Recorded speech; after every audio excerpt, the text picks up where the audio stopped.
Hayırlı gün. Biz Татар юморына багышланган матбугат конференциясына җыелдык.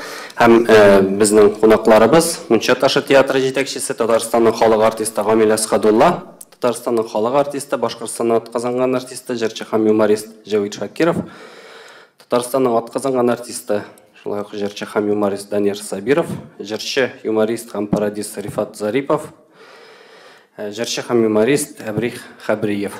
Сезнең беренчедән барыгызга да бик зур рәхмәт. Безнең матбугат конференциясына килгән өчен. Һәм беренче сорауны сездән сорыйсы килгән иде. Менә бик үк күңелле булмаган вакыйгалар бездә булды бит инде. Сез барыгыз да үз төркемнәрегезнең җитәкчеләре, менә ничек итеп сезгә бу пандемия вакытында ничек кичердегез, нинди кыенлыклары булды һәм хәзерге вакытта сез ничек финанс яклары һәм концертлар куя алмау сәбәпле нинди кыенлыклар кичерәсез? Гамил абый сездән башлыйк әле. Басыгыз, тоташтырыгыз микрофонны.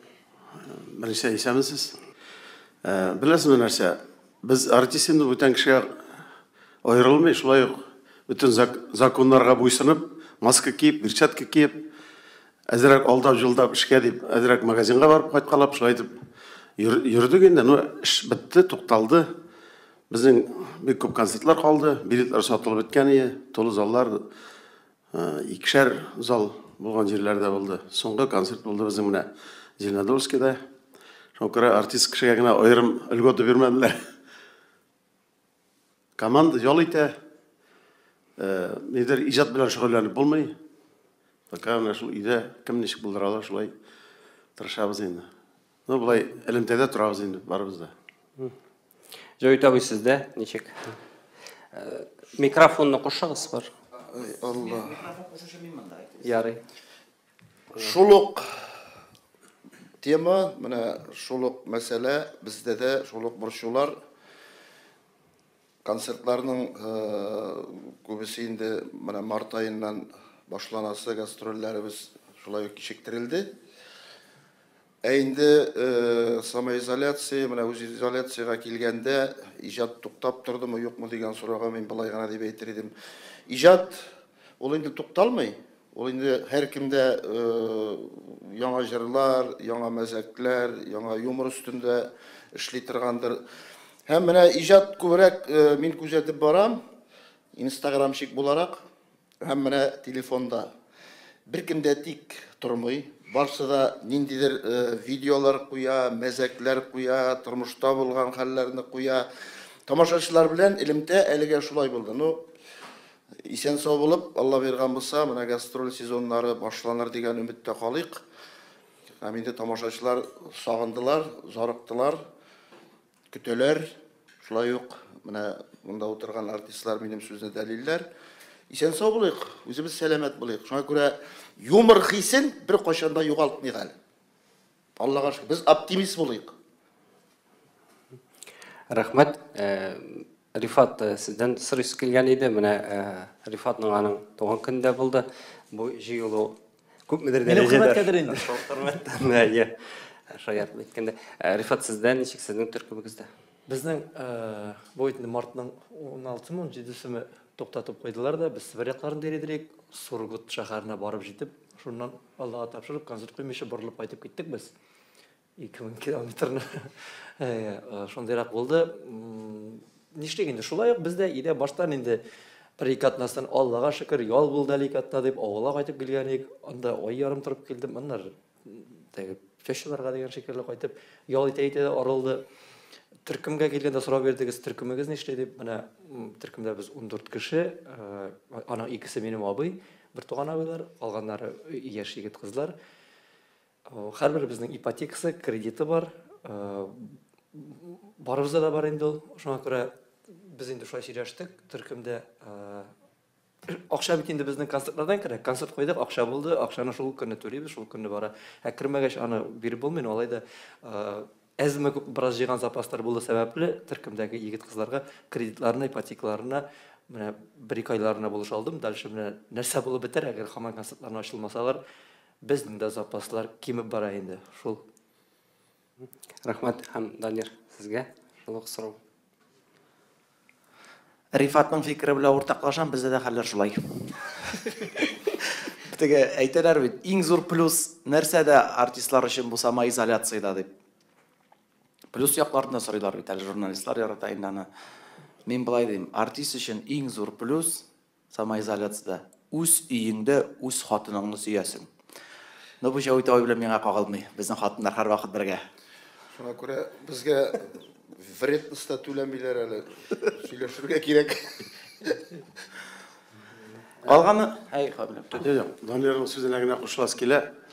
Tağın sen kuzgatı yordun bu soruna. Üyde nice yıllar işlenmegen, işler bölgen bulgan iken. Çünkü bizim bir april, mart, maydağına tuttuydur. Bir köp işlerge turu kildi. Fiziski de baş bilen de işler meselelerdir. Tüzörge turu kildi. Mesela Гаилә таный башлады. ne ol yaktan faydası da betre kiregin. Ул эш эшләгәндә бераз онытылып китәсең.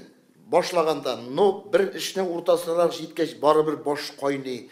Менә узакка китәр микән? Барып җәмәгать яшерен батырын түгел, барыбызның да башында шушы уй.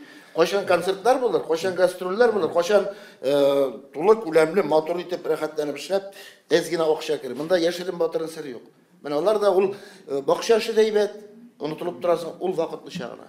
Шуңа күрә безнең ул канда, ул без һәр вакытта гастрольдә өйрәнгән кешеләр, шуңа күрә безнең тамашачылар белән очрашасы килә. Безгә ял шул. Доза җитми, доза. Рахмат һәм Данир сезгә. Мен инде бүтән әйтелгән сүзләрне хуплап пишәтенгән соң дөрестән безнең дә Башкортстанда да гастрольләр бар, Сибир якларында да апрель башында барасы бар, алар бөтенесе юкка чыкты. Тик мен нигәдер боегып, моңаеп, нәрсә эшләрбез икән, ничегрәк үткәрербез икән дигән фикер белән үз-үземне бетереп ятмадым. Мин авылга кайтып киттем дә, Гамилә бай, Җавит бай, күп җыелган эшләрне, җәй буе эшләнәсе эшләрне 2 ай эчендә башкарып чыктым. Кыймасын да кырдым. Ив тирәсенә, фундамент тирәсенә отпускасын да ясадым. Сарай эчендә идәнне заливать иттем. Яңа бәдрәф ясап ятам. Бөтенесен эшлим. Мин теге үз-үземә төзүче, үзем сварщик. Шуңа күрә теге быегып моңаеп торган вакыт булмады. Иҗаты да булыр Алла бирсә, Худайның биргәненә шөкер. Бүгенге көн бар, без исән, барысы да булыр Алла бирсә дигән теләк белән яшим. Рахмат. Безгә WhatsApp буенча да сорауларны бирергә була, номеры тагын бер кабатлыйм 8927 037 91 10.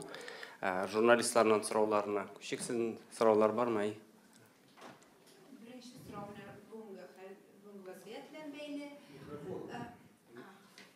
bunga vaziyet bilen beyli. Niçe uylisiz beyeler düşecek mi konsertlarga konkurensiya artıp, hem siz bütünügüzde isen sağ işlep jüri olacaqsınız mı konkurensiya meselesinde? Halkның bitinde tülerge akşası da bulmağı mümkün hazır. Anara min bu temana bir estrada artistlar bilen söyleşkenim, şunda Rayaz şundayrak söz aytdı. Hazır mınday vaqtda konsert koyu, pajar üstünde bayan oynab oturgan kiberrek bulmay meken ul dip. Bu barıгызга да инде сорау. Мен ойлаймын нәрсе дейді. Sakallardan başlarlar. Yok, әлі бит менә Мәскәүне тыңлаған едім, анда мәдәният министрі айтып отыра, шахматның порядка отыртабыз деп. О демәк, бұл әлі бәйе көтеру түгел, әлі халық тілеген кіші де кіріп бітіре алмасқа мүмкін. Мен ойлаймын, бәйеге әлі нәрсе өзгеріш болмас. Çünkü біздің сатылған билеттер ята бит әлі. Кішілер күтіп отыралар, қашан артистлар келер екен біздің районға, біздің клубқа дейді. Мен қалса бәйемінде өзгермеске тиіш. Менә шағырым клубқа отыртмасалар, шуны 400 орынлық зал бар екен район өзегінде, шуны 200 кішісігіне қарай алады. Әлі 200 болса ол. Мен аны орындық қойып нетіп қарадым, айтам, шахматтың порядка нешік бара екен ол. Мен андай проблема точно келіп шығар. Гамил абый әйтсә әйтәйін, әлі генә халыққа күпме маска китәсен шутлап шығарды ул. 43 миллион халықта топырлап отырды. Bir пишәтке 25 сум тора. Әйе. Миллиардтан акча керә икән маскалардан. Шуның өчен сөйнеп утырдык әле Гамил абый белән. Бәяләргә килгәндә миңа калса бәяләрне арттыру гомумән алганда мәгънәсезлек, чөнки Россия халкы булай да хәзер экономик яктан бик четерекле хәлдә. Әле тагын концертларның бәясен арттырып куйсаң, әлбәттә бу бәя арту сәбәпчесе булырга мөмкин нәрсә? концерт залларының арендасының артуы мүмкін. Жыл сайын артып тұрады. Ел сайын, жоқ, әлі бұл пандемиядан соң тағын да артырға мүмкін әлі оның тағы. Çünkü алар да орыс айтмышы убыток ташилар. Тек миңа қалса ақыллы артист болса, тамашашыны хөрмәт еткән артист болса, ол бәяләр элеккегечә калдырыр.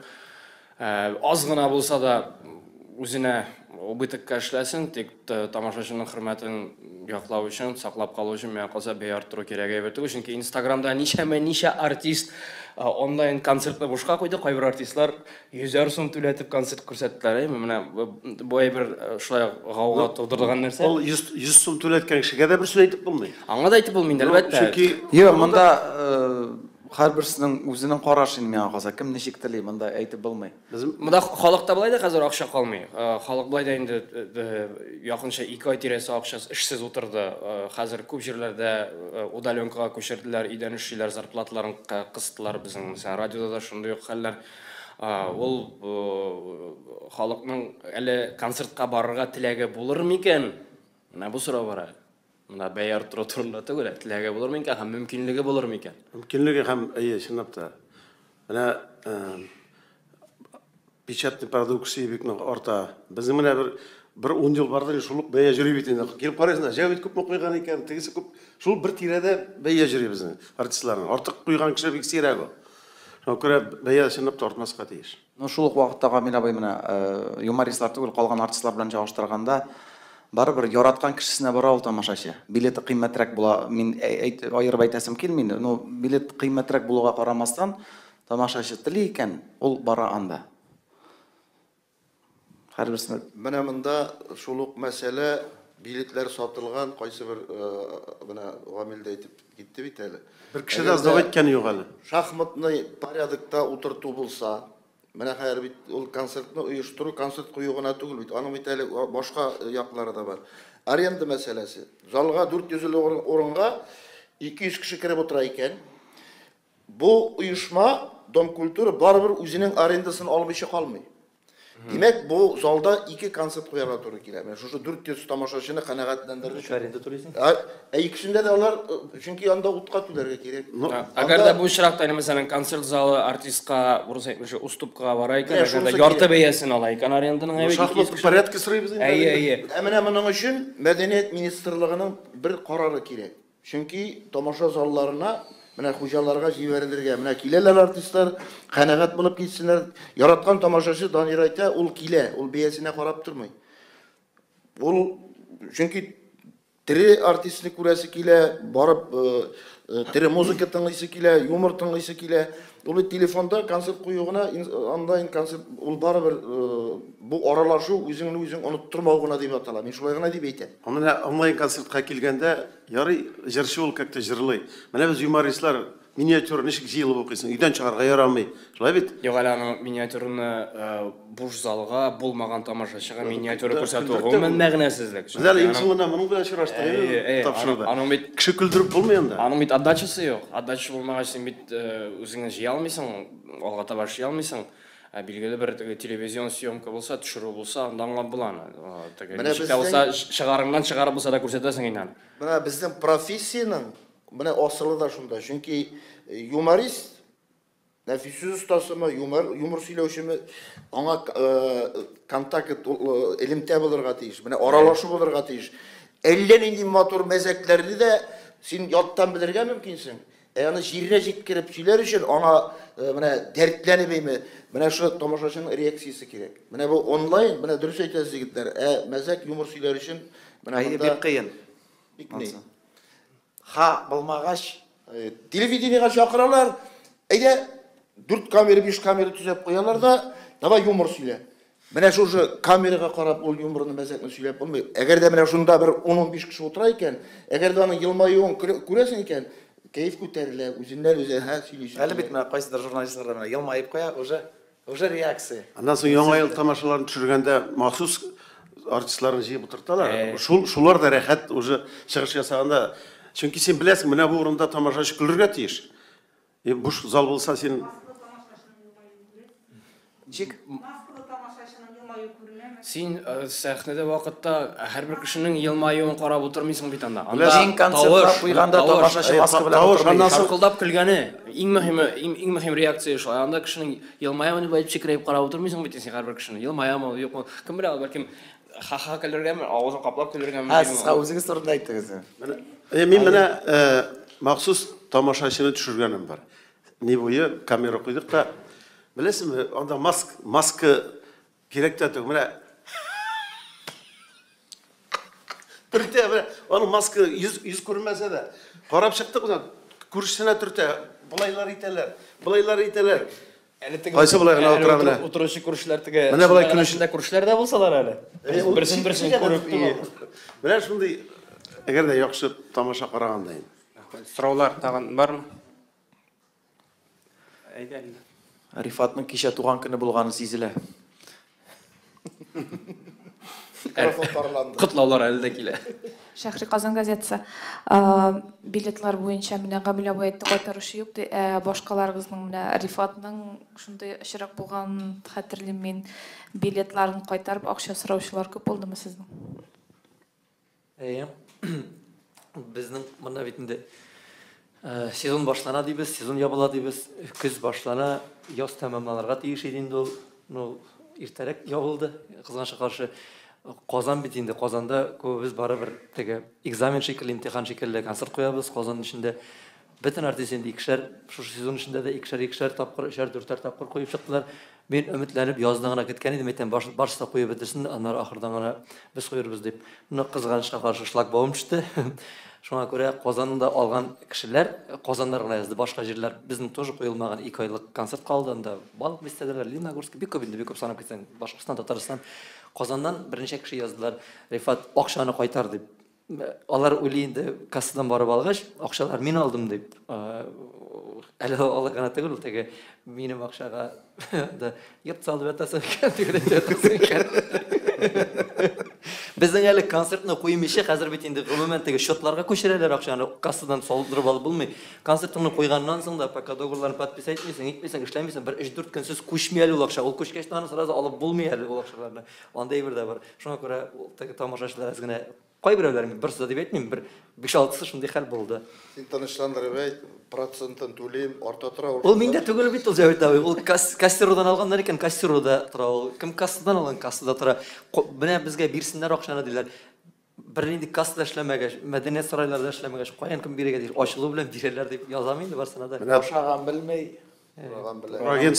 Турагентстволар алдан алып куйганнар, депозитка салып куйдылар. Бирмиләр дә шундай, артмый да, шуның кебек. Безнең дә билетлар кассада ята инде тамашачыларның. Бу темадан читкәрәк китеп, пандемия темасынан читкәрәк китеп, сорау Гамил абый белән Җавит абыйга, менә сез бит инде элекке совет заманы юморында белгән кеше, хәтерләгән 90-нчы еллар юморында һәм бүгенге яңа гасыр юморы, бүгенге яңа гасыр юморы аерыламы? Менә совет чоры 90-нчы еллар һәм хәзерге юмор аерыламы? Һәм менә бу яшьләр сезнең дәвамчылар дип саныйсызмы? Әллә алар бераз читкәр теге ялгыш адымнарда эшлиләрме? Менә аларның эшен бәяләгез һәм менә чагыштыру. Миңа калса, юмор элекке СССР вакытындагы юмор икенчерәк иде. Анда әйтик, сантехниклар күрсәтәләр инде, менә колхоз председательләре. Хәзер колхозлар почти битте. Хәзер гаилә турында менә шушы оперативрак булып китте юмор хәзер. Ул вакытта бер төсле кинәдер, бер төсле кием, бер төсле шифонер. Хәзер карыйсың, пенсия реформасы килеп чыкты шулай бит. Шул эстрада артисты электр баланы, чөнки халыкка якын тема. Безнең бит, мәсәлән, безнең мончапташы ул хәзерге тормышны көзгө призмасы аркылы күрсәтәбез. Булай гына кеше уныта, менә шимитеп алып күрсәтсәң, точно малай, менә бит шулай дигән сыман. Хәзерге заман менә яшьләр турында сөйләс килә, беренчедән менә минем сүзгә куат инде, алар бик оперативно эшлиләр. Һәм менә әйтик, Рифатның бер садикта бала киендерүе турында бер монологы бар. Миңа бик шат ул, чөнки элементарный гына бір әни оягын кигізе баланың енді. Менә жоқ қана бір нешке айтырға керек. Юмор ояқ астында енді. Шуны көре білген, мәселен, біз урамнан өтіп барабыз, ғади кіші өтіп кете. Мәселен, мен көрем даны, өзімнің телефонда папка бар, шуға yazып қоям. Міне бейт, бір ләкті бейт. Шуға көре, бек нақойырла қазіргі юмор әлекке білен. Әлек ол неше еллар өзгермеді. Біз мәселен оперативно шул урамда болған хәлләр, илдә болған хәлләрін қыстырып бардық, анысы біздің қаман соқлана. Мен өз фикіремін айтам, шыннан да ол татар юморына енді, юморына да, yazушыларына да, юмористларға да бізге элекмәгәне қалмады, әр вақыт тәнқид. Яқшы юмор сөйлесем де тәнқид болды, әдірек нашарағын сөйлесем де тәнқид. Біз күніккен, но әйтәсі келген сөз шул, дәвамшылар бар.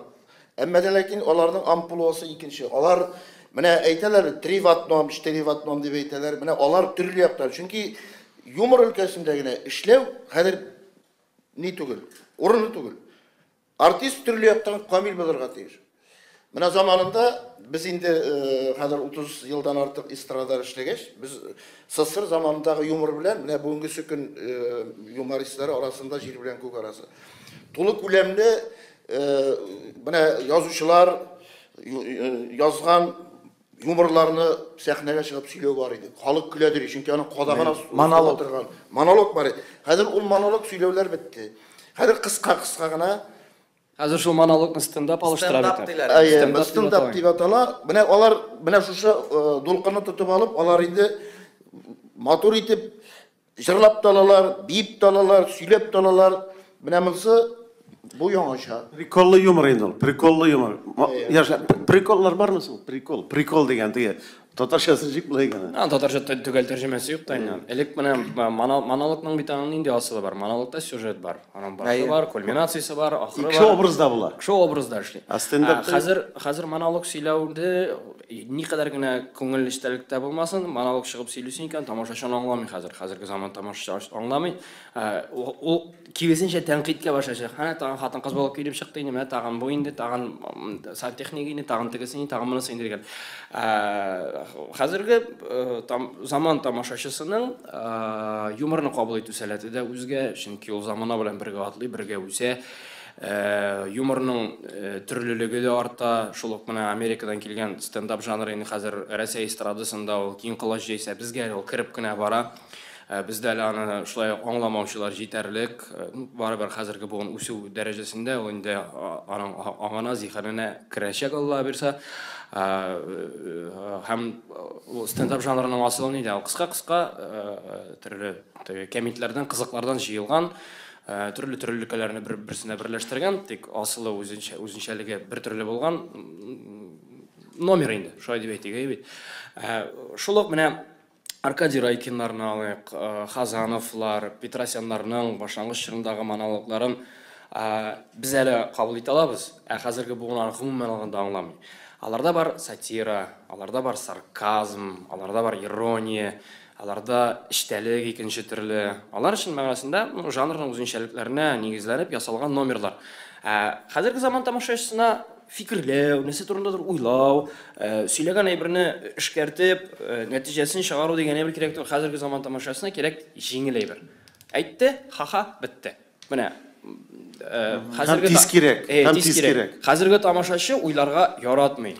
Менә шуңа күрә дә стендапны төзегәндә дә карыйсың, русча әйткәндә плотность юмора. Элек бит инде ничектер сөйлисең, менә шушы җирдә кирип куялар. Тагын сөйлисең. Хәзер кирәк ара күп булырга тиеш түгел, озак аңлатырга кирәк түгел. Бер-ике сүз шалт менә уже шутка булырга тиеш.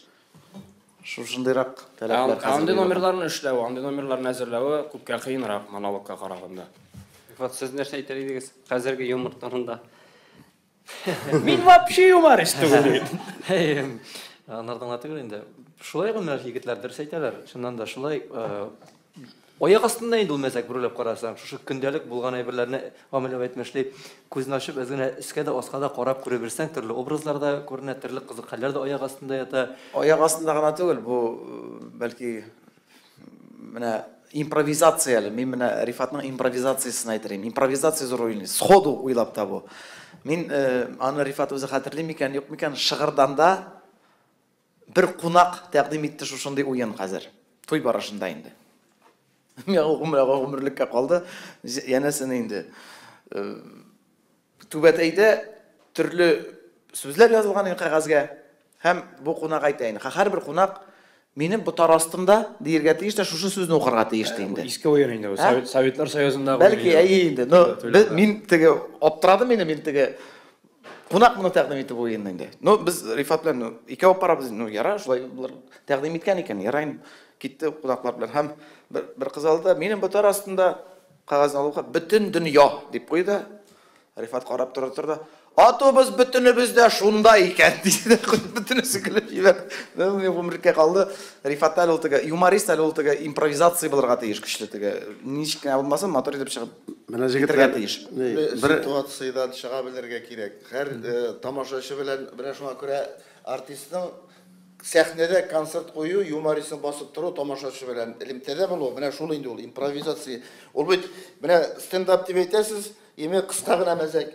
Әлі ол сөйлегенде, бірінші сөйлегенде қысқа, аннан тағында ұзын аяқ, тағында әлі ол шолда бір монологқа барып жейте, чүнки тамашашылардың реакциясына қарап, әлі шында тамашашыны бірер сөз еткені де қыстырып қоясың да, жаңадан жауап бересің.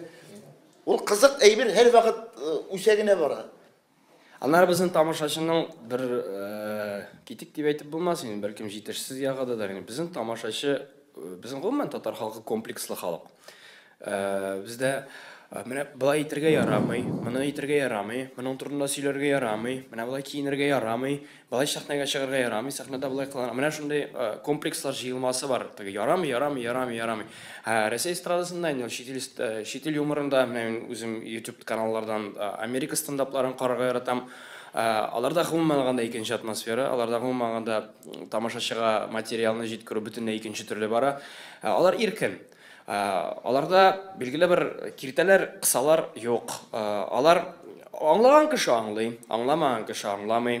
Тек аңламаған кіші шар ярып, міне мысқыл етті, шулай етті деп қышқырып отырмайлар. Тут ұшамады екен өмірін, өзі үшін ұшамады, оланы өткәрді де жіберді. Олан тұрында қоядыр, язып, тәнқитлеп отырмай. Біздің тамашашыда, біздің журналистларда көбісінше шындай бір бар. Сен сәхнеден бір кетігірегі бір, кішкенегіне бір кетігігі бір айтасың екен, іштеп жібересің екен, сөйін зұр мәқала етіп, 3 бала сағат отырып, рақаттанып, yazып шығайын оланы. Аны нешік тәқдім етесің? Қой вақыт бола бет міне шулық орыс артистларын алсағыны. Бар Харламов, Турға айта оланы. Бар Галкин, шулық айбіріне, екінші сөзлер біле мотор етіп жеткірі. Кімге нешік ұшай? Жанр шылай айтып әті. Чүнки Харламовның стилі, комедия стилі. Ол нақ мына Америкадан келген стендап жанрына негізленген. Галкиннік ол классик юморға негізленген. Аларның өтіне орыс айтмышы подачысы, жеткіру алымнары бүтін ikisini көтірілі. Тіге суғынып, аларсыман сөйлешу біздің татарға тұры келмей. Мен баушы татар юморы, орыс юморы, шуаш юморы деп бөлмәс едім. Юмор ол кішінің настроенсін көтере тұрған әйбір, шылай бет. Нендей тілде болса да. Мен мені Иран кішілер білен сөйлешіп отырғаным бар, Қазанға келгенлер е. Біз сөйлеген мәзәклерін сөйлейлер. Переводчик арқылығына күліштік енді. Міне Уран шаққымы татарыны қамы, ләкин қар қалығының өзінің етекет бұла бетінде. Міне бізге, мұншаттарын қар уақыт ете, неге ол есіріклеріні көрсетесіз? Сымын айтамыз, тұрмышыны көрсетеміз. Урамда есірік бітсе, мен айтамыз, аны көрсетмейміз. Шулық сенің туғаның іше, кімдір іше. Аллаға шүкір қадірміне шулық. Есіріклер де кемей, магазин түбінде тұрған кішілер де кемей. Чүнки дин артты, кіші Аллаға шана башлады, динге шана башлады. Біз көрсетеміз жәмғияттағы жетішсіздіклерінде, юмористер. Ол әлі қойын шықмай. Чүнки біз аны бітсін деп ішлейміз. Не то, что бұғат ішіп жүрігіз деген сөз түгіл. Міне қар уақыт етер, не көрсетесіз ол есіріклерін? Көрсетеміз, что балалар болмасын. Алар бит тәхет кәмініп отырмайлар. Алар міскенге үйленіп бітелер, миниатюра зағында.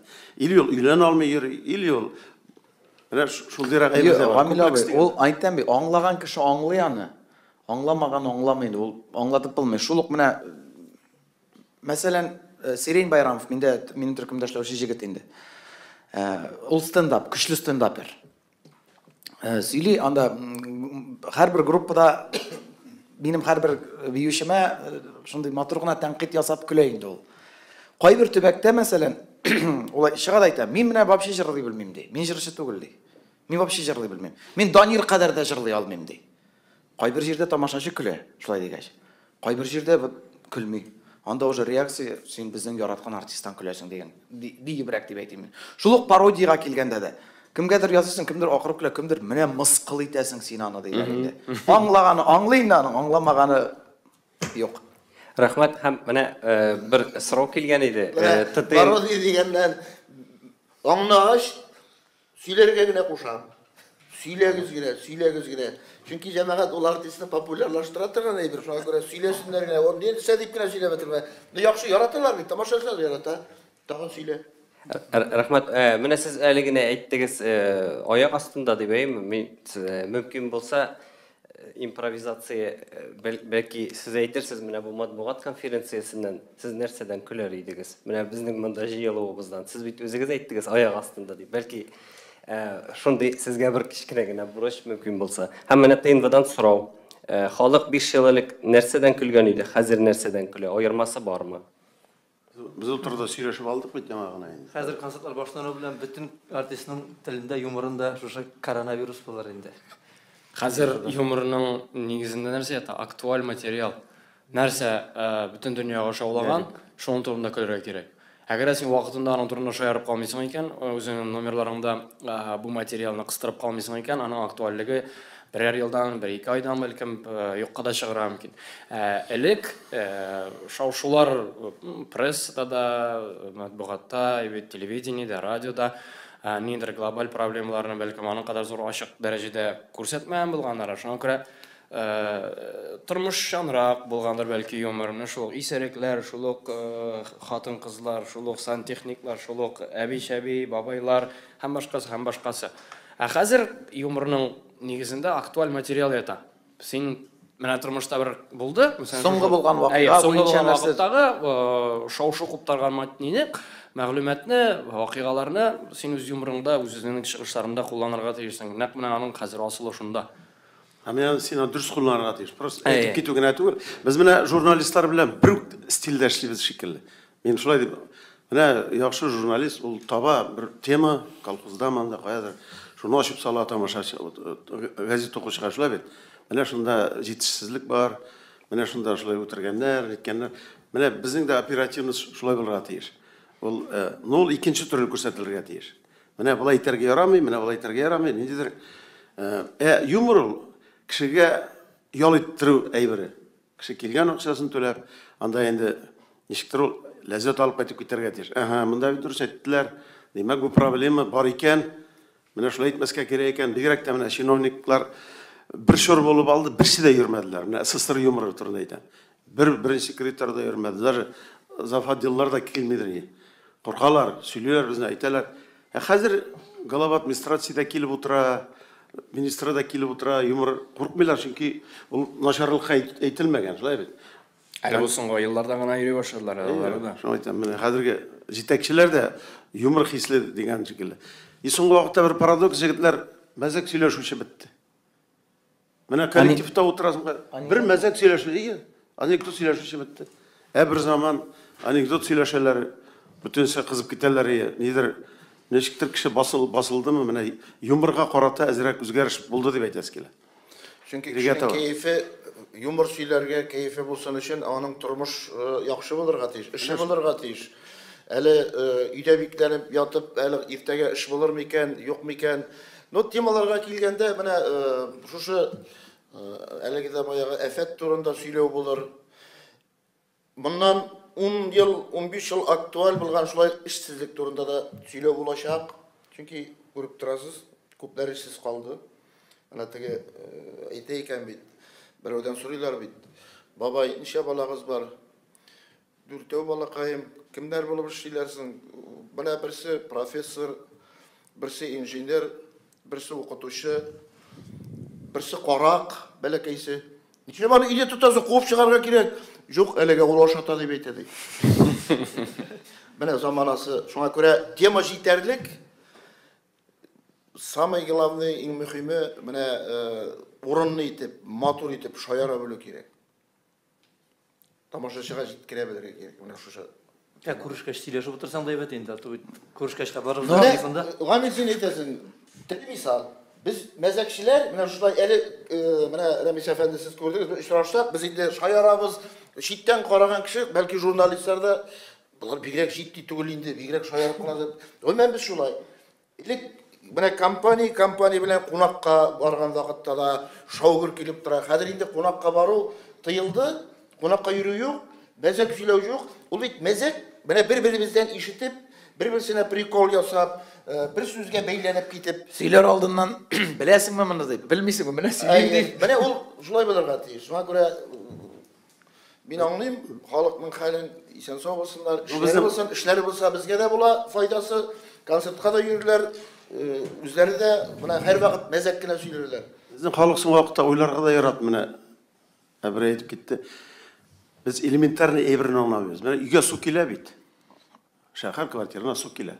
Biz акча түлибез. Бутылка белән су сатып алабыз эчәргә. Бутыл белән ташыйбыз. Теңгә дә акча түлибез. Тагы нитеп эчәбез. Без бит сорарга тиеш, ишәп начар су килә. Менә шундый ул сатира дип аталайнымыз. Менә шуны сатираны хәзер кабул итүче аз. Күрсәтсең икән син, менә шулай икән. Мин аны сынап карадым әйт. Бу кабул итми шуны. Сез алынардан көлгән сыман була. Дип әйт, Гамил абыйның шул шаяртуын электрип китәсем килә инде. Краннан су эчәргә ярамый. Пычрак. Фруктыларны җуырга ярый, чиста була. Тагын сорау. Беренче соравым, табу булган темалар бармы? Нинди темага шаяртырга ярамый? Икенче сорау, шәхсән Данирның үзенә. Данир, менә без Габдрахимнан интервью алганда, ул синең юморыңны тәнкыйтьләде. Син ул турыда, конечно, укыдың, белгәнсеңдер, һәрхәлдә ишетмәй калмагансыңдыр. Күптән түгел генә Габдрахим белән интервьюда ул синең юмор сыйфатын тәнкыйтьләде. Синең сорау юмор сыйфаты буенча түгел, ә менә син үзеңә менә төрле тәнкыйтьләргә җавап бирмисең дип әйтәләр сине. Син чынлап та андый юмор тәнкыйтькә җавап бирмисеңме? Әллә җавап бирәсеңме син тәнкыйтькә? Төрлечә. Һәрбер кешенең үз стиле. Әйтик, менә Instagramда да карыйсыңмы, кем ничек җавап бирә инде. Мин саныйм настроение белән ул. Кайчан бирәсе килә икән җавапны тәнкыйтькә бирәм, яисә сарказм белән. Мәсәлән, төрттерәләр, ул халык шундый ачыктан ачык битен. Берәү язган миңа, менә әле Гамил абыйга сөйләп киттем. Рәхәтләнеп яшәп ятасың үзең, энекәшең белән таныштым әле. Ипотекага алган икән квартир, ярдәм итәсеңме соң аңа да дигән. Яздым мин дә, ярдәм итәм. Ипотеканы түләргә онытма дип айсайн исенә төшереп торам. Сәлән инде. Менә шулай матур гына әйтеп куйсаң була. Кай вакыт этләшергә, менә урамда хәзер теге мин һәрбер сүзгә бәйләнеп була. Хәзер мин әйтергә мөмкин, мин этләр белән чагыштырам дип. Булай, менә нәрсә дип әйтәсем килә, урамда үткәндә өрәләр бит менә. Син алар төшеп бит инде өрешә башламыйсың. Психлана ошамый икән, димәк ошамый булды. Аны нәрсә миңа ошамаган кешегә аны исбатлап торуда мәгънә юк. Мин үземнекне эшлим, үзенекне эшләсен. Менә соңгы вакытта гафу итегез. Соңгы вакытта артисттан көлү башланды. Вот, сез артистлар, шереп бай биттегез, тегеләй булай, аңа нәрсә язалар интернетта инде. Менә артист хезмәтенә ниндидер караш үзгәрде. Вот, сез кара хабарлар шикелле эшләмичә акчаласып. Беренчедән, менә юмор, бер генә юмор сөйләп карасың, 1000 кеше алдында чыгып. Икешәр күздән ничә 2000 күз була. Җиңел хезмәт түгел, беренчедән материал табып булмый. Берсе миңа язган, Асхадулла, син шул хәтле байып җиткән, саран шул хәтле саран икән. Билетыңны гәҗит кәгазенә бастыргансың дип язган. Бу бит инде күлке. Билет бит инде бер җырттың, шуны белә битә бит инде. Ул матур билет әле. Менә шуңа күрә Мин Гамил абый билетын күргәч, вот акыллы Гамил абый дип куйган идем. Веш, ул нормальный билет. Ә менә кеше ули, вот сез акча күп эшлисез, тегеләй булай, ул ханым очрады миңа назы. Әйтәм, сез ничек алай яздыгыз? Үзе килде миңа. Білесің бе, мен яздым бет. Мәйтем молодец, мәйтем бүтін Татарстан білді сені қазір. Мәйтем сен неше кіші жазылды екен. Мәйтем сен бит жаңа шутлап көрсеттім, нешек біздің мына бұл әзірлік концертқа бара. Көздері шар болды. Ник сізге де үкіметтен ақша бермейлер ме деді. Мен айтам, бізге бір тиын бермейлер. Біз бүтін налогларын төлеп барабыз, ішіге төлейбіз. Жойлы ғана, мына соңғы уақытта интернетте, соңғы жылдарда енді. Артистар қарайым бет, алардың қында қарайым. Гіл бейленіп ята халық, ішсіз болғанға білмеймін. Мына бүтін профессия кішілеріне, милицияға бейленділер заманында тігілей былай. Мына интернет қайран ғана кішілерінің әзірек милеріне атак. Yok, Amir abi, ol bütün size değil. Biz ol psixologiya, men şundan anladım. Mena hazırda men narsalar gailem bilan tushirem. Kite minglagan kommentariyanda. Aybat falan degan birsin kirisini yozgan. İxtibar etesin şul kirisine mesela. Hazır men şunday pozitsiyada ol kitdi tura bara. Narsaga men anga tege bir qiziq javob boshima kelsa qaytarib qo'yam men motor etib. Bulay narsa onun bilan vaqtim o'tkarim. Şulay. Hem tıyılgan temalar turunda her bir şulay yok. Aytsanız idi Rifat birde cevap vermedi. Иң яшы бит мен мында, шуңа күрә мен дәшмичә тыңлап кына утырыйм. Менә нинди темалар тыйылган, нинди темаларга сөйләргә ярамый. Менә аны әйтә башлаган. Тыйылган темаларны бер әйттин дә, билгеле инде ул тыйылган темалар, нинди темалар тыйылганы. Без бит инде барыбер дә моны әйттек. Бик әкрем булырга кирәк нәрсә белән эләктем мин ул сәясәт темасына килгәндә инде сәясәт әлбәттә менә бу милләткә килгәндә менә башкорт биюен хәтерлисез инде. Минем бер менә общий концепциясын bir neyin üzügün gene kesip alıp koyup nerse kelip çıktı indi. Hem şulay yok ne din temasın. Anlagan anlay, anlamagan anlamay. Hazretler arasında da şulay. Benim bari bir neçe hazret eli koparıp çıkmadı indi. Barıydı bu samolyotta Türkiye'ye barganım söylegeni Moskva arkalı. Bir ara Moskovga oturtmaya başladılar samolyotna. Посадка объявлять ettiler, но самолет uçurmay. Şundan burşuldu xalq, yaşın. 40 minut aeroport üstünde men açıp yürüdük. Şunda indi men аны tege sahnada söyley başladım. Onda bilsəgiz deb indi Müslümanlar namaz oqıy başladı, Ruslar şuluqına başladı. Men на всякий случай ikisinde deb qo'ydim men. Külgən tamaşaçı külgənlər küldü, no bir neçə hazret sen nişləp menə alay yaramay. Din bilen de bik akkuratlı olurga kerak. Sen birsin gene ötəgənsindir bit. Şınlıqta.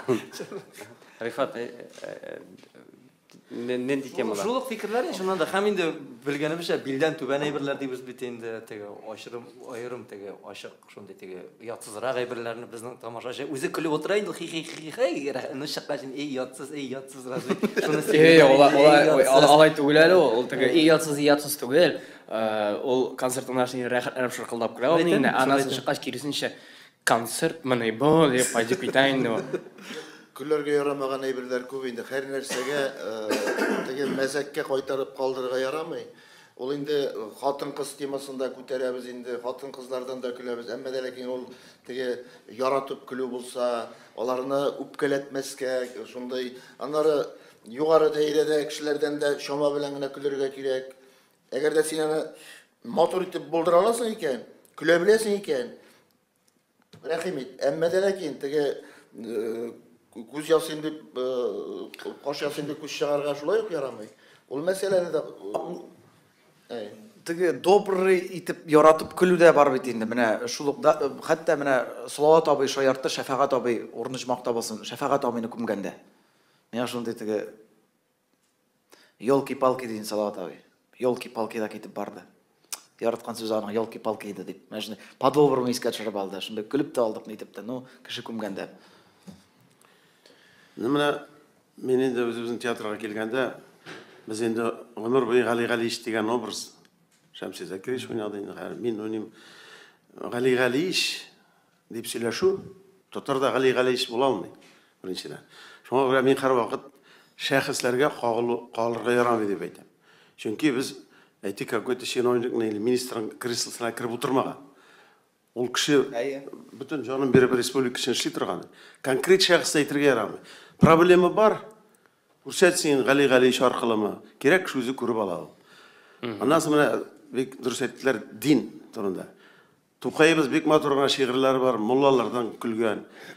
шигырьләр бар бит инде, мәдрәсәләрдә булган хәлләр. Беләсезме, анасын хәзерге дин ул икенчерәк. Хәзерге заманлашканрак. Ул вакытта революция кадәр булган дин икенче төрле булган. Хәзер заман үзгәрде. Хәзер без хәзрәтләр турында сөйләшә башласак, миңа калса туры әйбәт әйбер түгел. Салават абыйның теге мулла турында, хәзрәт турында мәзәлән күп тәнкыйтьләделәр. Жаңа гына аякка баскан сабый теге аягы бик нык тормаган диннән дә көлә башласак, әйбәт түгел. Шуңа күрә динебез ныгы бетсен, шунда күренә икән тигезсезлек, ямсызлыклар. Баралар, ул күренми алар, китеп бара. Әйтгәндә.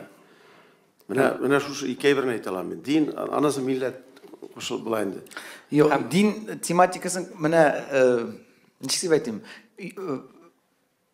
Лектәле миңа тагын, югыйсә миңа да диннән көлү түгел бит инде. Элвин Грейның тегене Роза җырына инде.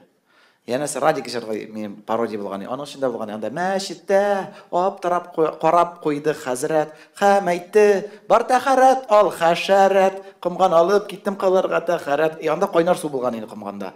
Янәсе нитеп инде. Онда диннән көлү юк бит инде. Нәрсә аның белән бәйле әйбер. Диннән көлү түгел монда. Аны да аңларга кирәк. Шуңа юморны әйтәм бит, бик кыен аны нитеп. Барысына да барып яра булмый. Менә bir сорау бергәннәр шушы темага, ни өчен татар юмористлары сәясәт темасына шаяртмый дип. Менә рус юмористларын күрсәк бит инде без шул ук Галкиннар да, башкалары да алар сәясәт турында, сәясәтчеләр турында, җитәкчеләр турында. Менә bir шәхеснең исемен әйт. Исемен әйтми, әйе. Анда аларда Безнең концертта минем катнашкан безнең күп номерларда сәясәт тематикасы чагылыш таба, аңлаган кеше аңлый, аңламаган кеше аңламый, хәтта теге туры бәреп әйткән вакытлары да булды. Безнең әле бер номер бар. Ничәнче ел икәнен хәтерләмим, 14нче елда ясалды микән, сайлаулар алдыннан булган кандидатларга карата хәтта бөтен теге исемнәрен әйтеп ясалган җырлы карикатуралы каракулилар белән дип әйтәбез без аны. Номер бар иде, хайран тамашачы әйбәт кабул итте. Шуңа күрә теге сәясәттән шаярмыйлар, сәясәт тематикасын кузгатмыйлар дигән әйбер белән килешеп бетә алмыйм. Бөтен кешедә бар, әз генә булса да, аз гына булса да без аны Мин дә килешмәдем, чөнки менә пенсия реформасына без тулы бер тамаша ясадык. Опять-таки менә бу кемнең фикере, аңлатам. Артистның бер номерын карагандыр инде ул, яки бер икенче номерын карагандыр, калган номерларын күрмәгән һәм шуннан чыгып фикер йөртә инде. Бәлки мисал сездә. Нәрсә буенча мисал? Менә шушы сәясәт. Кирәк вакытта искә төшереп тормый бит әле. Миңа менә Гамил абый ул бик кызыкный. Теге Әнфис киләндә ни буенча, ни ясатырга. Документ җир буенча ул бик кызыкный ул тоже. Менә ул бу сәясәт. Документ.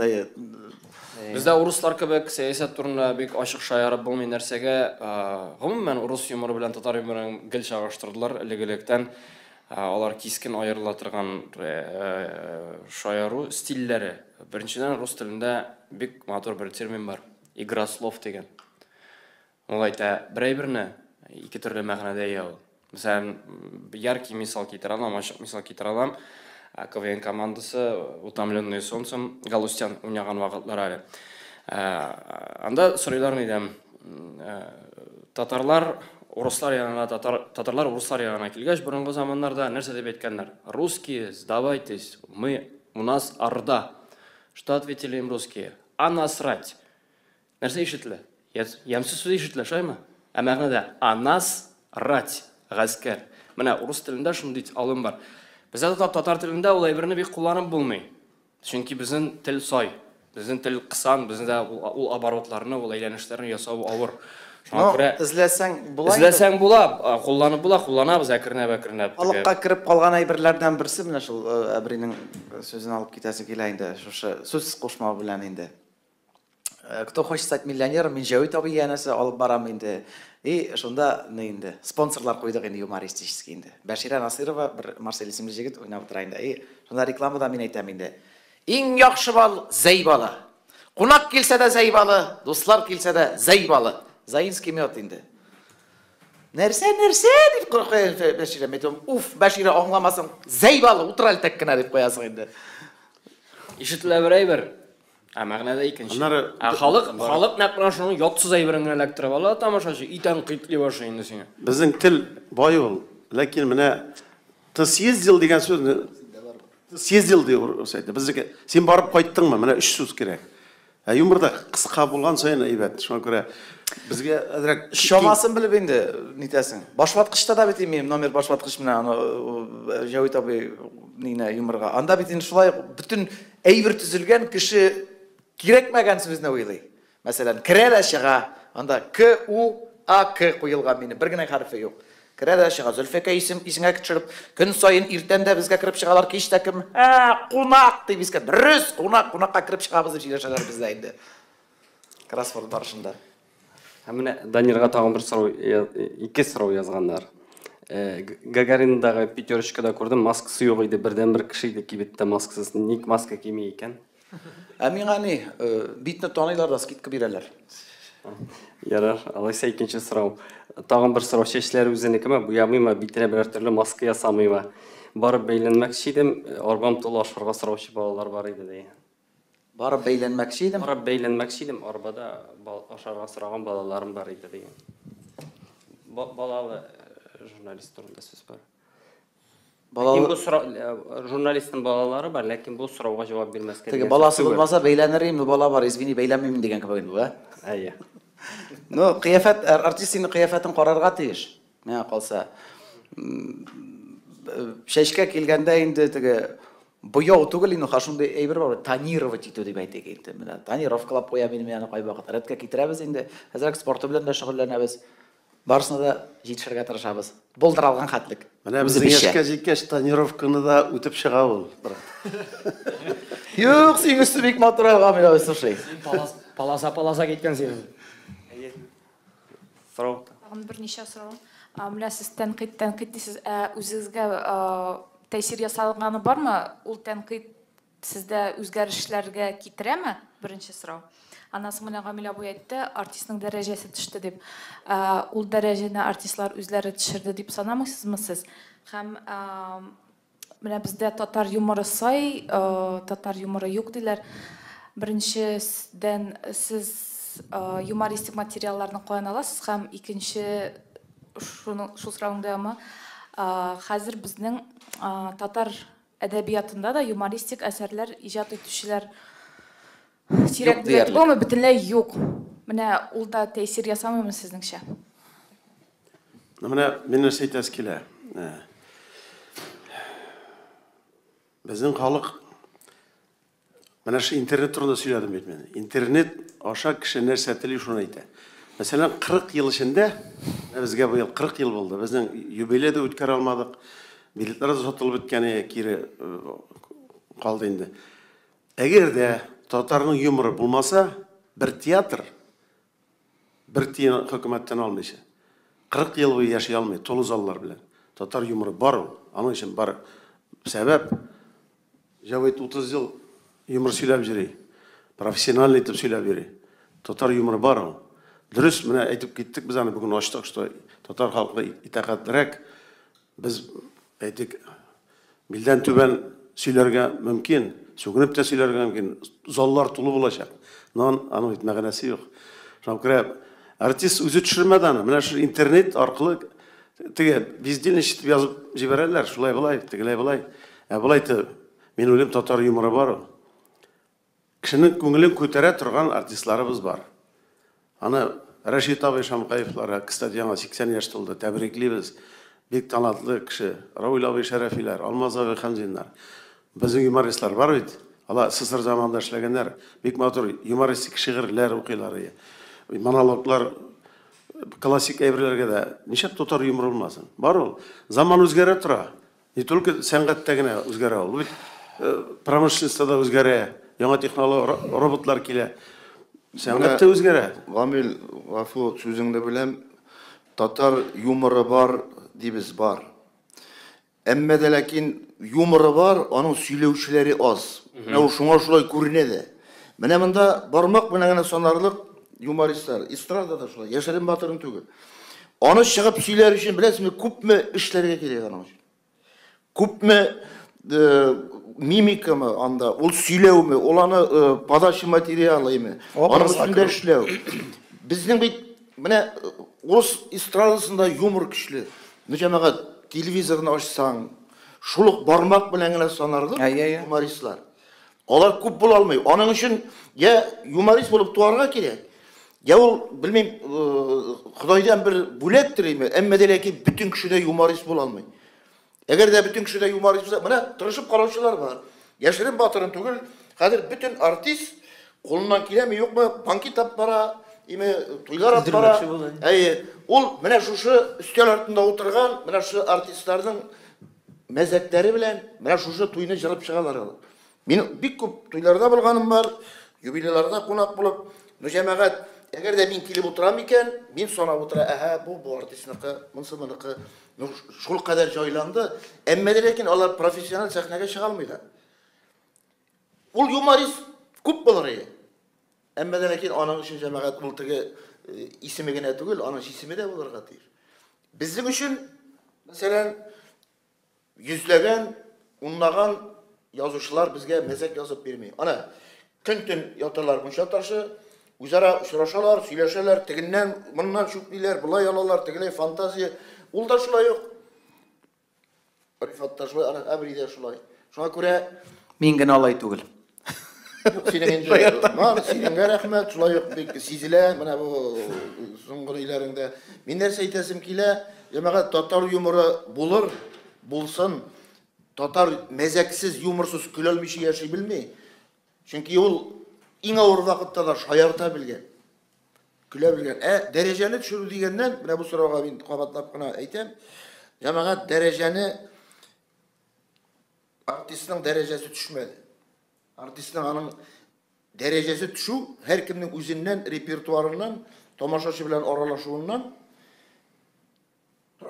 Endi bu Instagram'a yazgan eybirlerge gine qarab, konsertqa kile, yaratqanı kile, qari rehatlenip, nubar şunday kişiler, ol bit konsertqa mezekte tınlarga kilmesken mümkün. Qari, bizim Tatar gönmen ol bik şetirekli, ol her vakit gayip tabarga tırışa. Şuna göre bizim millet arasında dostluk da ana şu kadar gine. Çünkü ol her vakitte da şemetirge, ol kimsetirge, eğer de bir eserlere kalka başlasaydı, artistler arasında da, humoristler arasında da künne şudur tigisi, mansı, şuna göre yemeğat bir kişi etkengegine, derecesi düştü, yok, düşmedi. Eli Tatar yumoru, ben bir yamalık aytem. Bana sahne jurnalı var, Zindir Hüsniyar, başı redaktörü, eli bir yana bir proyekt takdim etti, mezekli, şunday, Jüler Mellesin, akılım altın iken ditte atadık mızanı. Bana ikisi kaysı kuşamat minaturu kiletirgandır. Bana şu humoristik, şu konsert. Bu bir artist için işlengen, bana şu proyekt. Benim için, elige. Gözümünde tutup, hem bana biz Allah vergamızsa, bana şu ülkede işlep, eli tamaşaçılarga bana tebrik bitesiz var. Her kim işli, bir kimde cemaat işsiz oturmay, Tatar yumoru yaşar, bulmuşu mümkün değil. Onun bana devamçıları var, bana yaşlar. Şuna göre, bunun için Sanat İnstitutu'nda mı? İstrada bölüğü var, emmedelekin yumor ülkesine nıklap iktibar birgen, onda şu yukarı derecede humorist terbiyelerlik okutuşlar buluğu mühim. Birinci şeratta. O istradını bilgen, o sahnede bilgen, özü yumor bilen, tamaşaşığa шығыш жасап, көрсеткен, оқып қана түгел. Çünkü бір импровизация, юмор өлкәсінде ең бірінші шаратта импровизация.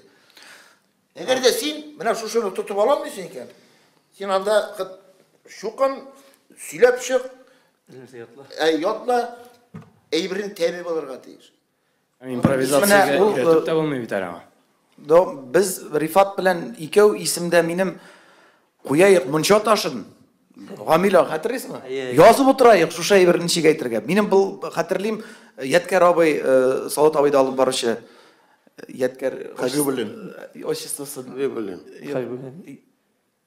Ansı familiyası, ben o şistosun sorayım. Yetkar kime işte, Rifat kırabına kinet sırağaşın. Yetkar abiga barğanım var, bir anekdot tutup gelip. Şu anekdotunu Yetkar abi ничек түзіп бітірге, ничек сөйлерге, нәрсесінен башларға дейді. Мен шундан башланып кеткен әйбір. Хәтта анекдотында да сөйлей білерге керек. Ол анекдот бойынша да ұсталық мына Жәуит абайда ол мен ойлаймын мына бүтініміз арасынан ол бірінші орында. Жәуит абай любой темаға шолт мәзәкке ол өзі бір талант. Ол мына болса. И дәрәжә дегеннен Ғамил абай мен тігі білмеймін сіздің вақыт қазіргі дәрәжә сіз тігі ұзақ яшайсыз көп еллар ижат етесіз дегендей дәрәжәге келгенде мына өзіме көңіліме жақын болып кетті. Кеше күні інікәшін армияға заттым мен. Тігі бұл әфәт арқасында құшақлашып, тігі бик әйбәт те болды, бик қатты. Жылашмадық та шунда дегендей. Но әне тігі Дальний Восток. Абый қоя бола шунда бола деп інікәшін етті де енді Дальний Востокқа жіберділер. Әне енді көңілі тыныш түгіл барыбір, yo'qsa bir yıl ғана болса да дегендей. Но міне Инстаграмның аның оңай яқларында көрге керек. Шунда меңа қарайым сообщение келе енді. Міне хизмет ите екен інікәшін менің отрядта бұлардың капитандары татар жігіті болып шықты. Петраш жігіті, әнесі маңа хабар берген, міне Данир інікәшін ұзата Дальний Востокқа сенің білен түгіл, шулай. Бір-екі сөз жылы, сөз көңілге нейді. Мен ол тұрда айтнейм, авторитет бар, танылар етелер. Міне сөйлеше башлағаны Жәуит етті. Міне мен проект жасағаны, мен юморист деген. Ну, стендап линиясы бүтін артистларда болып қойдан да Яшьләрдің тарту ауырайы. тартып шығарып қарадық. Білесіз ме? Тик ауырдан. Ауыррақ бара. Юмор, міне бізден соң яңа буын жоқ юмор біле шұғыланыш. Сенапта міне Жәуиттің сөздері сол, оқытырға керек. Анары біз сөйлешеміз бүгін эстрада турында. Әбет біздің профессионал театрларымызда шулқатлы көңілі, матур тамашалар, спектакльлар бар. Күлі халық рәхәтлі, мен өзім қараған бар. Эмил Талиповлар, Искандерлер матур етіп юмор шығаралар. Мәғінәлі матур юмор. Так что шулай ук татарның юморына кіре. Бар, мына Ғамил сөзіңді білем. Жәмәғат татар юморы дегеннен, мына татар КВН бар. Бик көңілі. Міне мен анда жюрида но шундай талантлы яшьләр бар. Хәтта мәктәп балаларынан түзелгән командалар киләйме? Ул Мөслимдән, Мамадаштан бер егет бар. Но Балташ. Менә җәмәгать юмор бар. Менә шушыларны бары тик җәелдергә генә, үстерергә генә кирәк. Алардагы мимика, алардагы сал шыгыр гүр килеп көлеп утыра эмоция. Юморны ничек тамашачыга җиткерәсең. Шуңа күрә юмор бар. Анар бездә бер әйбер бар, белдерәм инде. Менә номерыңны ясыйсың, номерың синең төрле шаярулардан приколлар дип әйтгәндә бит. Заманча термин белән приколлардан төзелгән. Бер төбәктә күрсәтәсең шушы номерыңны. Мәсәлән, ул 5 приколдан ди. Беренче икесе атты, калган өчесе атмады. Шушы ук номерыңны икенче төбәктә күрсәтәсең. Шушы атканымында атмый, ат тегендә атмаганымында ата. Татар төрле җирдә төрлечә кабул итә юморны. Шуңа күрә менә бу тәнкыйтьчеләр, хурлаучылар инде кызыкмай инде бу дип әйтүчеләр, нәкъ менә шушы аңламаган өлешен, бер өлешен аңламаганда инде уларның. Шуны язып чыга инде ул, әйбит сине хурлап, сине тәнкыйтьләп. Икенче җирдә бу аңламаганны башка кешеләр аңлый. Ул ягы бар. Аннан соң артистларга килгәндә җырчыларның күбесе хәзер сөйли беләләрме, юкмы? Концертларында анекдот сөйлей башладылар. Уна ул әйбер инде гомумалганда теге колакны йырта торган, күзләрне кисә торган әйбер иштәлеген беләм алган, юкмы тәкъдим итә беләме, юкмы анысы билгесез. Мимикасы да ягар, но сөйли инде уларны. Ул Илнар Сәйфиев анекдот сөйли башласа, ярты сәгатькә сузыла. 1 минут анекдот дигән без Илнар белән сүздә сөйләштек инде заманында. Юмор бар. Ул үсә, ул әкренләп арта, менә стендап жанры әкренләп кирип бара безнең эстрадага, безнең юмор юнәлешенә. Тик әлеге жанрны кабул итер өчен бераз гына вакыт кирәк. Чөнки безнең әлегә фокус фактор, тамашачыларның фокус факторы күбесенчә 60-70% ул өлкән буын тамашачысы. Алар өйрәнгән, алар социализм чоры юморы белән үскән кешеләр, Райкиннар, Хазановлар чорында шушы төр юморны кабул итеп үскәннәр. Һәм хәзерге заман юморына комедия мол, пельмени мол яки башка төр стендап жанры, аларны бу юмор юнәлешләрен алар әлегә авырдан кабул итә. Чөнки алар тәрбияләнгәннәр бер жанр белән. Һәм шушы жанр аларга эталон булып тора. Шушы яшь буынның үсүе, яшь буынның Шулай ук татар КВН барлыкка килде әле эшләү бик әйбәтләп эшләп килә тагын өстәп куям бит. Татар яшьләренең шушы жанрлар, яңа төр жанрларны кабул итүе әкренләп барыбер вакыт белән үсәчәк. Бу бартык шушы кичкенә генә бартык төрле факторлардан гына тора.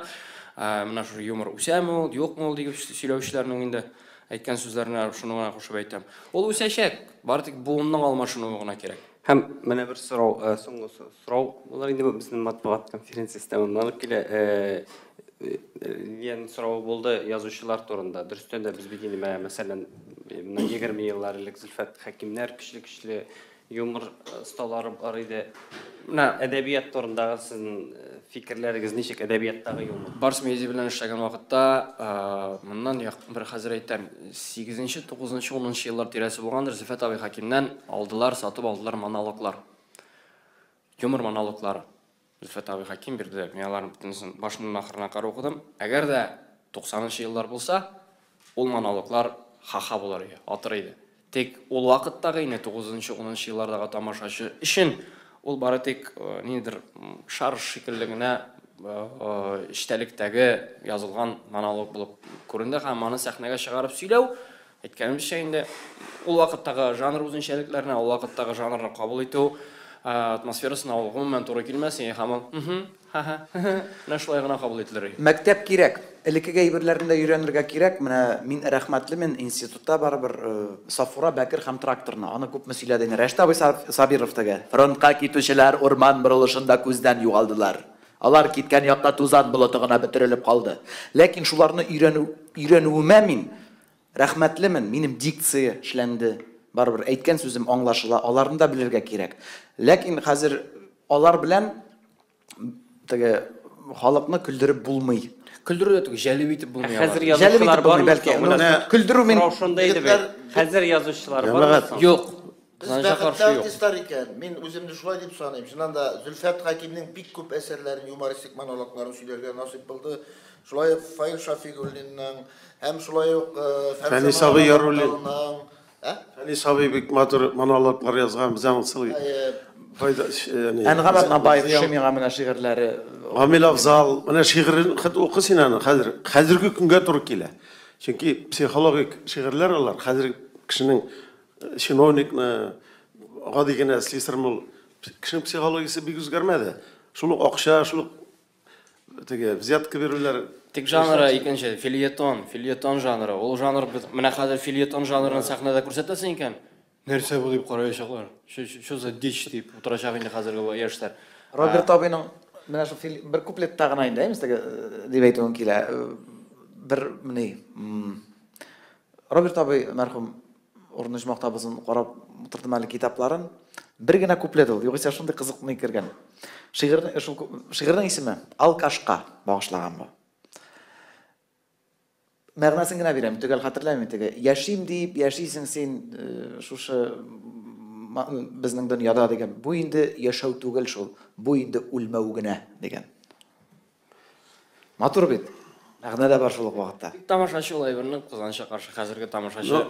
Безгә җәмәгать кабул итә алмый. Юмористларга бар кыюланырга кирәк.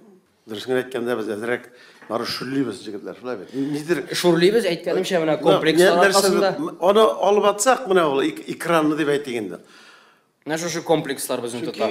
Хәтта тамашачыга моны күрсәтергә ярамый. Дөньяда үзгәреп бара. Менә без аны сизәбез, что үткәннәргә кирәк әзрәк. Ну, куркыта.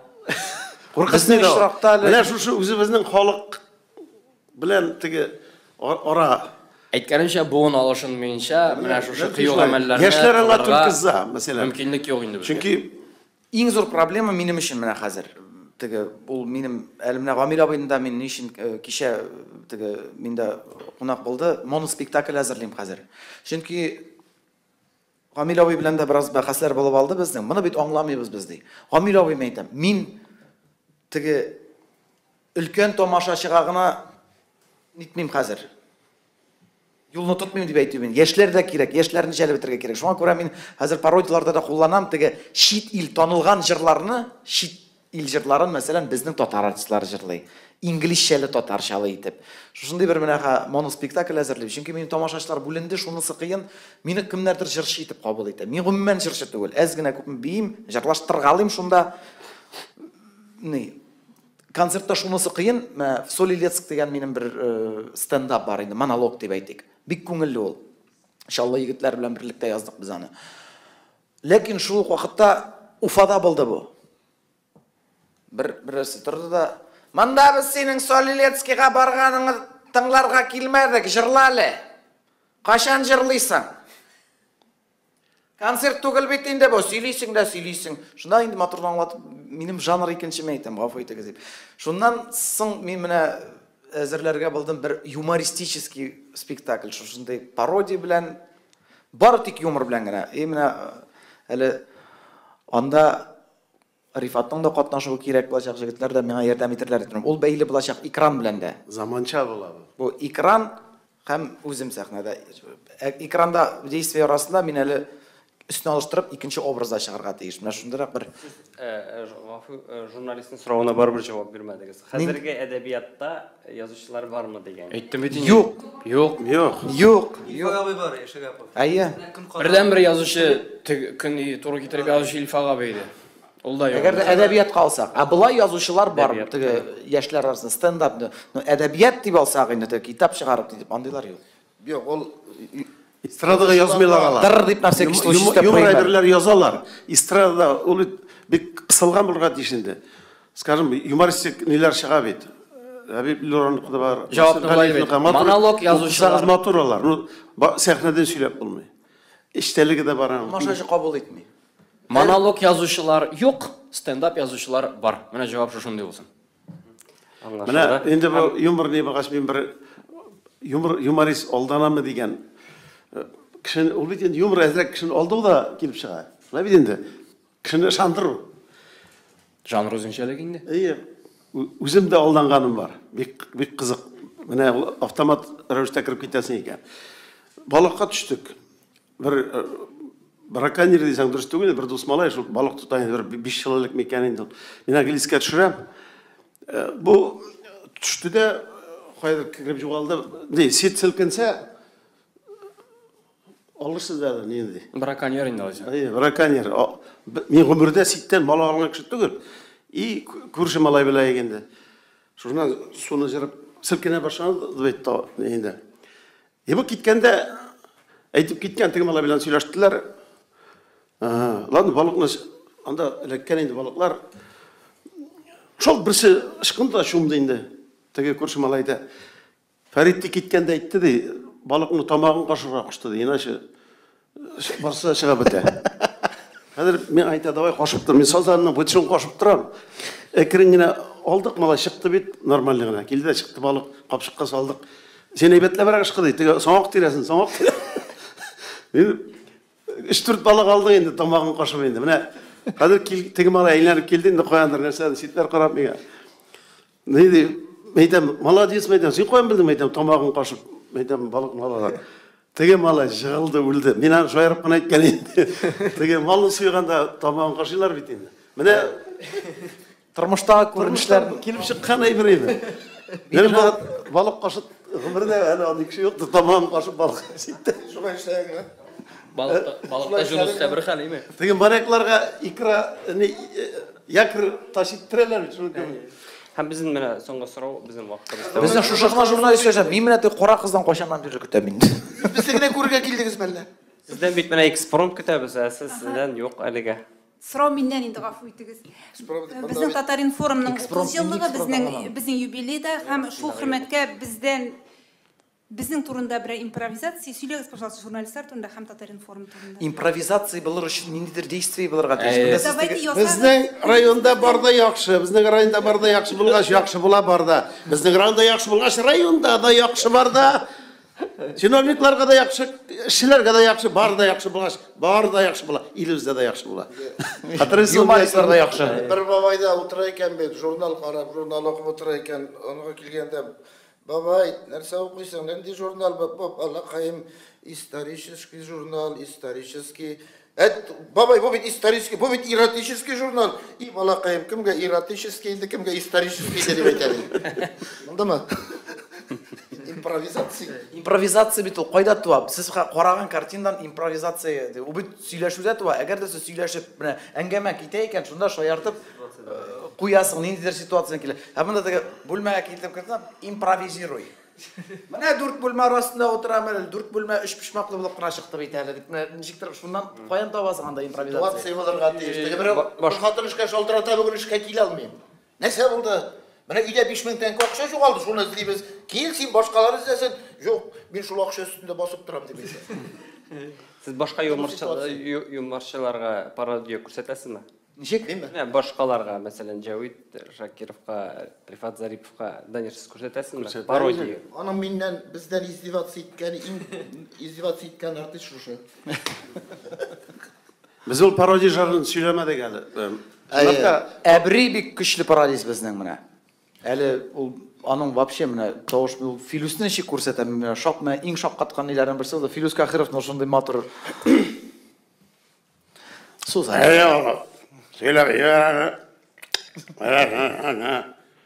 Кайда син тавышы бир кайда? Аз Брежнев китәме? Хөрмәтле тамашачылар. Güzel hareket ne balık şekilde. İşlesen, tırışsan, tilesen artistqa parodiya yasab bola. Tek aның için ең бірінші рет әлеге артист белән әңгәмәдә булырга кирәк. Артист популяр булырга тиеш. Популяр булырга тиеш бу бер, аның белән аралашу кирәк, аның видеосын карарга кирәк. Гадәтен, аның кыяфәтен, аның харизмасын, аның хәрәкәтләрен, аның сөйләшү алымнарын бөтенесен эләктереп калар. Без менә бу алым, бу мөмкинлек кайда булды, кайда барлыкка килде дисәк, Казан дәүләт мәдәният һәм сәнгать университетына укырга кергәч, актерлык осталыгы дәресендә Шәмсия абый безгә бирем бирде. Бер атна сезгә вакыт бирәм диде. Бер атна буе карагыз, күзәтегез.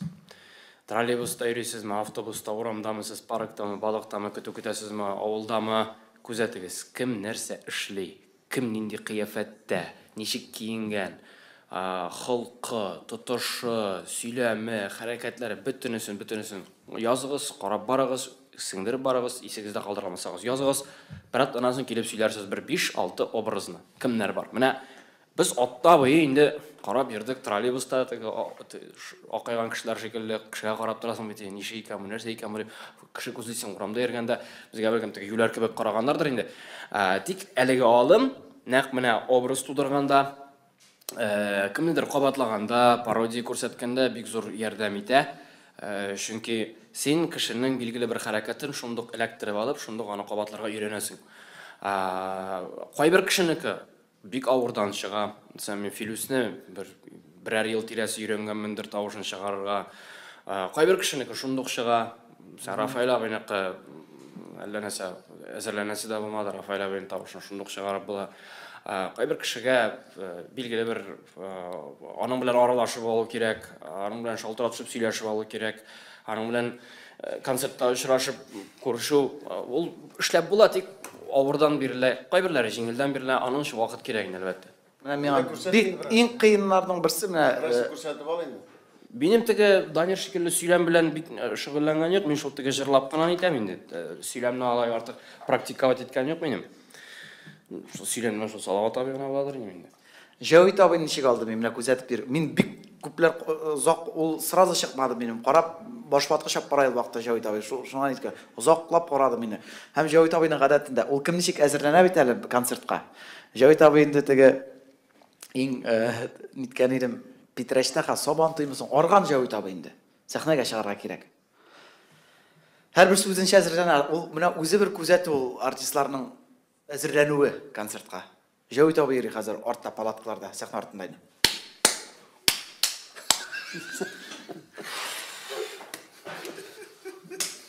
Әйтәм, нишисең син Җавид абый? Настроение юк. Сәхнәгә чыгар өчен настроениесен күтәрә бу. Арыган действительно шулай. И өзі ал жыққан енді қояндыр 2 сабантуй ішлеп келгенмен білмеймін. Бұсын да ішлеп шығарға керегін, уже ничек дегенде. И все, Мегомерлек аға, и как будто мына алыштырылар күшті. Все, Жауитовойны объявили. И сәнмісіз, құрметті тамашашылар, құрметті студиямыз қонақтары, и сәнмісіз, саумысыз. И обязательно қарап қошқыра қоя ол. И мәжі әкірнәп, ләктіріп, қой вақыт тауышын да бермәске мүмкін сен кішінің. Ләкин сөйлешу манерысын ләктіреге керек. Мына Жауитовы нешік сөйлеші. Жайбада чөк пауза бере. Раз там, шушы, ул әкірін келе. Ол артист, көп артистлар үйрені, скороговорка, шол керек, шерезерек, вид керек, ракырбеки, теге тіліне яздырып, әйбірі бар тағы башланғанлар бар. Тизайт кештер алар һәр вакыт булыр. Жоқ. Қандай. Көрсетіп ал енді. Өмірлер өте екен,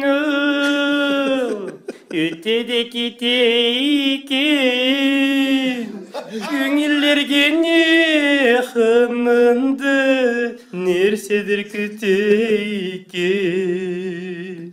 Болды, рахмат.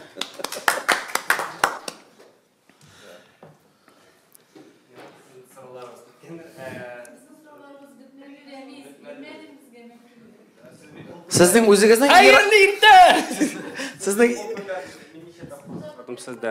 Жоқ, мен... Біз көрмәдік. Айдағыз сұрауларыңыз. Мен сұрағым бар еді. Міне сіз айтасыз, халық қазір ойламай, халық қабыл етмейді сіз. Мен шул сөзге өктеліп отырамын. Теге халық қабыл етмейді деген сөзді ишеткеш, мен мәшіні 3 күнде Қарабыда шара үйреткен кебек еттірім. Вау, Қарабыда! Артистлар, журналистлар, олар халықны тәрбиелеушілер. Халық демек қабыл етмей дейсіз екен, халық қабыл ете тұрған, халықны қабыл етерге біз өзіміз әзірлейміз. 3 күн бір юморны көрсетсе, халықма иеленеді, иелешеді, башқасын қабыл етмейді. Теге Қарабыда яшай башылар мешкілік болайынды. Bir күн Қарабыда берден башта яратмай тұра, 2-ші күн Қарабыда берден... Аның мәзәгі де бар бей. Аның мәзәгі бар бей. Мұнда бейт андай сөз болмады, халық қабыл етме деген сөз. Андай сөз болмады бейт. Халық қабыл етме демедік бейт. Мен айттым ол сөзіне, халық артистінің профессиясын түшіре баша деп айттым мен. Жоқ, мен аңладым. Мәселен, ол мына тәрбиелей тұрған әйбіріне 100 кішіден қазір сіз гіне отыра аласыз. Мына 100 кішіден міне, Сіз тәрбияуи әйбірні қабыл ете ала тұрған кіші. Сіз аны қабыл етесіз. Сіздің тәрбиягіз шындай мәселен. Тек мына сізні золға кіртіп отырдыңыз, 12 қайымы? Сіздің кебеклер 1000 кішіден 100 кіші болырған мүмкін максимум.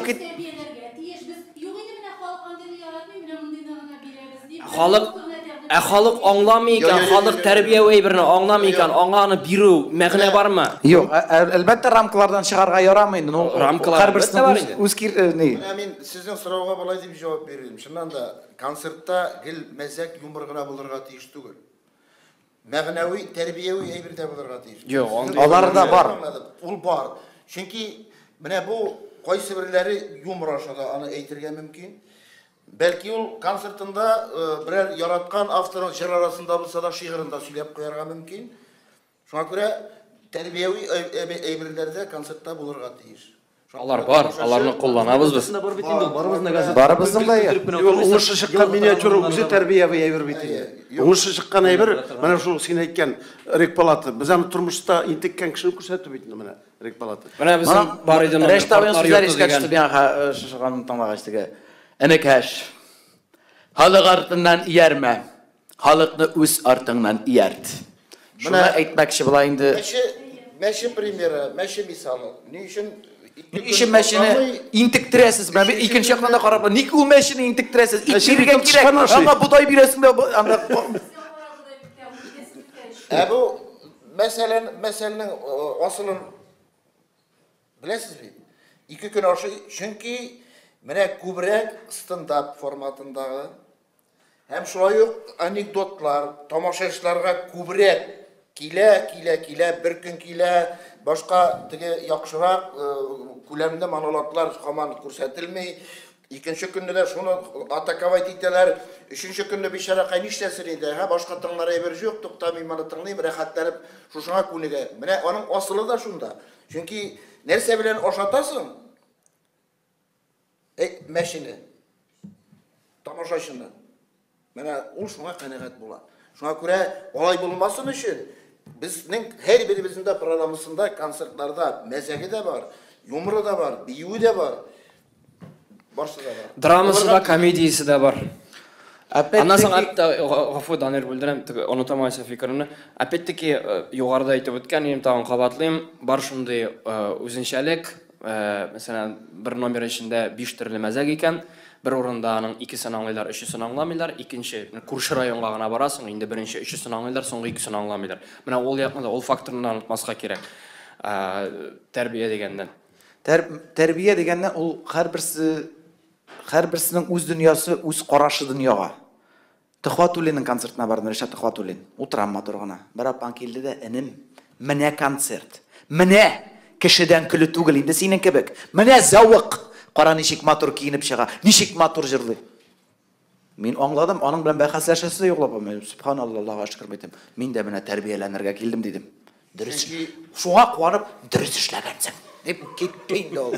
Чөнки ул аның яраткан җырчысы, һәр артист үзенең тамашачысы бар. Шуңа күрә менә ул бит концертларда да шулай. Минем белән коллегалар килешерләр, солянка концертлары. Җырчылар күп. Барсының да чыгып тизрәк эстрадный. Һәм мин һәр вакытта да Зөлфиягә әйтәм, менә монда лирика кирәк. Я баянга кушылып җырларга кирәк. Я лирик бер отступление булырга тиеш. Чөнки тамашачы да шулай. Утыра залда бер уктан бәрә. Менә шул вакытта ял иттерер өчен бер матур лирика, моңлы җыр бу иң концертның матур җире булырга мөмкин. Һәм менә юмористик концертларда да шулай. Biz bir vакытта да курыкмыйбыз. Менә үзебезнең программаны эшләгәндә, монда җитди әйбер булырга тиеш. Һәр программада да җитди әйбер. Ул монологмы, ул сугыш турындамы, ул әниләр турындамы? Иң сәхнәгә чыгып сөйләргә яраткан җире концертның шушы була менә минем өчен. Менә шунда чыгасы килә. Чөнки мин беләм, тамашачы монда җылаячак. Исемегез ничек була? Ай. Сез булдыгыз бит бездә. Ай. Хәтерлим мин, прашка кызны күрсәтегез дигән игез. Прашка. Журналистлар килсә теге, әйтә монда ул нинди бүлмә? Ярата кием юа торган бүлмәсе. Күрсәтегез әле, пожалуйста. Бүтән җирне.